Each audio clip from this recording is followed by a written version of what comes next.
Well, let's talk about your current stand-up tour, which I think has the best title of any stand-up show I've seen. And there's some good titles out there, but I think this is a good title. Do you want to tell us the title? Well, you need to see the poster really, but it's Ha Milton.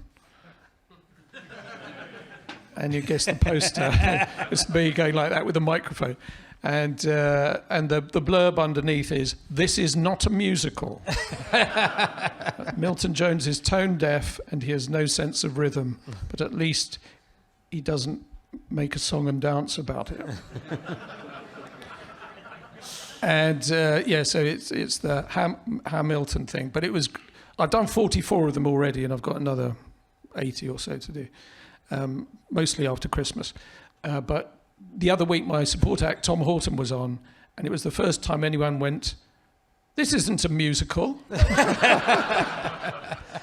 And apparently, I mean, if she'd read the poster, she would know. Yeah.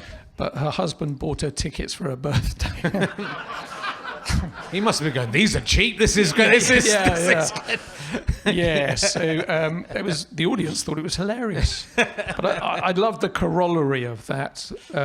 Someone going to Hamilton the musical and go, "Where's Milton Jones?" But we, at the time, I was also saying to Rich, we got a sort of cease and desist from Hamilton, the proper people, the legal representatives of Cameron Mackintosh, the producers of Hamilton the musical. And we wrote back, and then they didn't write back again. So I guess we kind of got away with it. I think there's a sort of knee-jerk legal department that sort of has to do that. And I always say, of course, my publicity people are all rubbing their hands because whatever happens, if we have to change the name or whatever, I'm saying I'm changing the name to Les Milterables. Whatever happens, it's all Miltilda, and so on. So yes, even if we have to change it yet, there'll be extra publicity in it. Well, now that you've put on record that some people turned up thinking it was going to be Hamilton, they actually have a case. So I'm gonna have to. You're gonna, if you pay me enough money, I'll take that out of the podcast. Yeah, how kind. And how's it been going? That's a long tour. I mean, people do longer ones, but the 130 dates, something like that. Well, to be honest, the hard bit for me, because it's one-liners, and I reckon it's between 200 and 250 one-liners, and you end up writing more than that and editing it down to just the ones that work slightly. And it takes me so long to do that. Once I'm out on the road, I may as well hammer it for as much as I can do it. Yes, of course. Yeah, I mean, this is the question that people always say to me as a stand-up comedian that I can't believe I'm going to say to another comedian. But how do you learn all those? How do you learn all those words? I mean, it must be hard because, when you get into a routine, then the routine. I mean, I know you do. It's not just one-liners your shows, and you do. There's some theatrical stuff around it and themes and stories within it, but. If it is just line after line after line, do you forget some of them? As long as I don't forget halfway through a line. Yeah. So I can change the order of stuff. Yeah, of course. No problem. But it's sometimes, you try something you maybe haven't done for a long time. Yes. And you just hope muscle memory takes over because you can't quite see it in your brain. Yes. And there is that. Also, one-liners. I think no one wants to hear more than 15 minutes of one-liners. Bang, bang, bang, bang, bang, bang, bang. Right. At that point, you need to change the angle of attack with a picture, a prop, some music, anything. Yeah. And I'm actually experimenting too with some longer form. I mean, they're still one-liners, but they're very long one-liners. 100 liners. So I'm playing around with that sort of thing, and it's about my lack of musical talent, basically. So it starts me singing in a nativity play, 5 years old. I'm Angel A, or as the other children call me, Angela. And then I forget all my words, and everyone's looking at me. But fortunately, I have a crib sheet. That's exactly what the audience do. And I say, you knew what you were getting into. and then I continue. I mean, and they're props, and there is a manger literally on the stage, and also I have a relative called Hamilton Keynes, and who lived in the 18th century, and is a great big tricorn hat, which is actually how he smuggled samosas into Britain. Obviously. And then I try and sing a song right at the end, which isn't that successful, to be honest. Who'd have thought? But I am literally terrible at singing. Good. Well, there's not enough bad singing on huge stages in front of massive audiences. That's what I feel. That's why I only do one song in the thing. So it's it's fun. But there's a bit of topicality. These days, the Russians have infiltrated everything. Even the instructions to my cottage pie last night said Putin microwave. You'll be telling it tomorrow.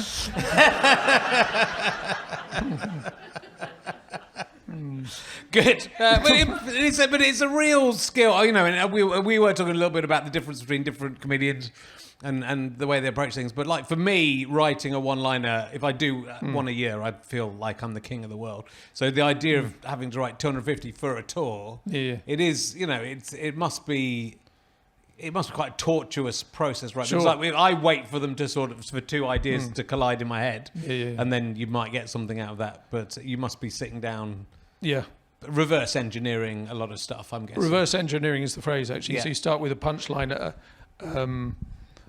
a word occurs to you, or a scene, or you see a handkerchief on the ground, whatever it is, and you think, what is that? I mean, I looked into puns and stuff, and there are loads of different types. They've all got their own name. I won't bore you with it now, but you know, seeing a handkerchief on the ground, what is that? What else does it look like? And then you try and make up the worst possible situation for that. I was walking along the other day, and on the road I saw a small dead baby ghost. But that's half an hour of thinking, what is the weirdest thing that could be? And then you end up having to spend all that time working out each individual thing. Then also it needs not to be next to another gag that has a similar formula. Yes. So you need to get them all in the right place, and then get your pictures and your songs and it all, works out. So and there are a couple of junctions in the show that are very similar. Right. And if you go down the wrong one, you end up at the end of the show after 10 minutes. So I've got to concentrate. But I don't know about you, the first few times that I did it in Edinburgh, I was terrified. I'd forgotten how terrifying it is to do a whole new show for the first time. Because in your head, you're going, I don't know, what is next? What is next? I have no idea. And then you might say the wrong thing, which throws you in a completely wrong direction. Yeah, it is. Well, I'm doing my tour in two different sections. So I did a tour in spring 24, and I'm doing spring 25 for the second leg. And I just lay in bed last night trying to think of anything that happens in the show and how it started, and I couldn't. And luckily, I've got a tape of it. Okay, but I'm gonna have to. But I don't think. I think now my memory used to be pretty sharp. Yeah. I used to have very strong erections and an amazing memory. And both those things have gone. Shame. Both those things have gone. And those are my two favourite things about myself. And I can't even remember the erections. That's the problem now. Yes. It didn't used to be a problem. And it's that same. It is that thing where I'm doing a gig next Monday, like on a charity bill. Mm-hmm. And I'm sort of thinking, it's going to be that thing where I just get on stage and start something and go, oh, I hope I know how this ends. I know. And it's kind of thrilling, and you nearly always do remember what's coming next, don't you? Yes. In fact, most of the mistakes I've ever made professionally are not because I've been too nervous. It's because I've been complacent. Yes. Yeah. And you think, I'll just turn up and do it, it'll be fine. And then you're talking and you're thinking about going home and what you're going to eat when you go.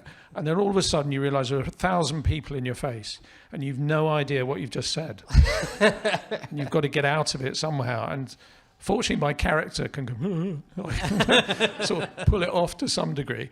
But it's not a good feeling. You feel like you've messed up the whole gig if you make one mistake. Yeah, but there's been times when I've got, and it is when you're very familiar with a show and you just get to a point and you completely lose the thread and you can't remember where you are and you can't remember what comes next. Yeah. And, it feels like a couple of minutes, but it's probably always only about 10, 15 seconds. Yes. But you think, I'm not going to remember how to get out of No, this. I end up going, so give me a subject or anything, just so I could, because normally I can get another joke and then think about what I should have been doing at the same time. Yeah. But again, I think that with you, because your act is much more than. I mean, I think your one-liners are sublime and really clever and beautifully constructed. But I think it works in tandem with that character. That I think, I think For that sure. character saying that if another comedian tried to do the jokes, as I was again, we were talking about this before, but Michael Redmond doing the "Get Out of My Garden" joke, what are you doing in my garden joke, and Joe Pasquale doing it, it doesn't work with Joe Pasquale, as Stuart Lee has pointed out. Yes. But it's a similar thing that because of that For sure. character, the weirdness of what you're saying. Yeah, comes and I across. remember once being introduced too early. I hadn't got my hair up or anything. And so, ladies and gentlemen, Milton Jones had to run on the stage as just a bloke who'd wandered in. Right. And it was, I don't know whether it was my insecurity, but I felt the audience thinking, these are just puns. These are just reverse engineered puns. This guy has thought of the punchline and then worked out the cleverest way of getting there. Yeah, seen through, unfortunately. Yeah. So. But that sort of interest thing that I think people do buy into it enough, usually then, to think that you're sort of making it up as you go along, I guess. They Well, think, yes, it's amazing how many people still believe all that, even though they've seen you before. He's making up again, the same as he did before. It's amazing.